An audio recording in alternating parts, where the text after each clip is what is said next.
Le najbolj zvesti privrženci Volvov boste opazili, da je ta Volvo S80 osvežen. Ampak popravki so le malenkostni. So se pa njegovi oblikovalci odločili za vse preverjene metode pomlajevanja in se lotili sprednjih in zadnjih svetil, maske ter obeh odbijačev.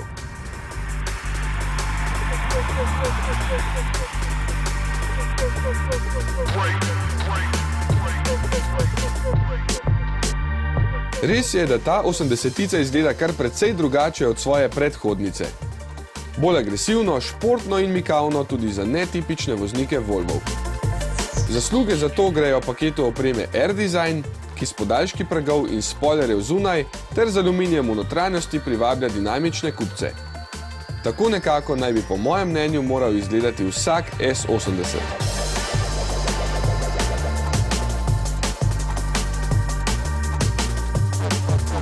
Zaradi bolj športnega podvozja pa vožnja ni več tako udobna in uglajena, kot smo bili od Volvov vajeni do sedaj. Tresljaji bolj kot ne spadajo v manjše avtomobile, vendar si lahko kot dodatno opremo omislite nastavljivo podvozje in je takoj bolje.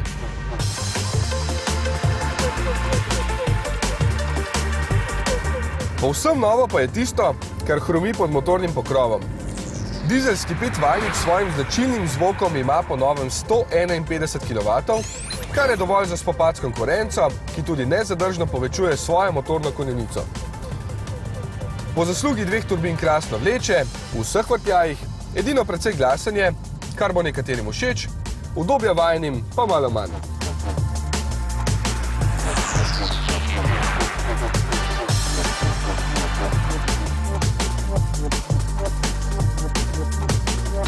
Komandni pult resda izgleda kot v kakšnem letalu. Polno gumbov in lučk, vendar če je tako dobro za pilote, je tudi za voznike. Vsak gumb ima smiselno označbo, torej se hitro ugotovi njegova funkcija, brez podrobnega branja navodil za uporabo. Notranjost je odeta v usnje, zelo udobni in veliki sedeži pa ob razkošnih merah kabine pomenijo le sprostitev. Za višek ležerne vožnje skrbi še samodejni menjalnik s 6 prestavami. Tudi potniki na zadnji klopi ne bodo za nič prikrajšani.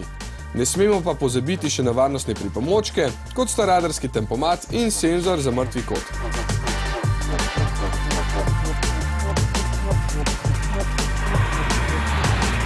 Kup elektronike, ki pomaga k večji varnosti in zelo atraktiven dizajn so dovolj, da ta S80 še vedno izgleda dovolj sveže. Le športni paket je v bistvu povsem odveč, če želite uživati v tistem, kar zna ta Volvo najbolje.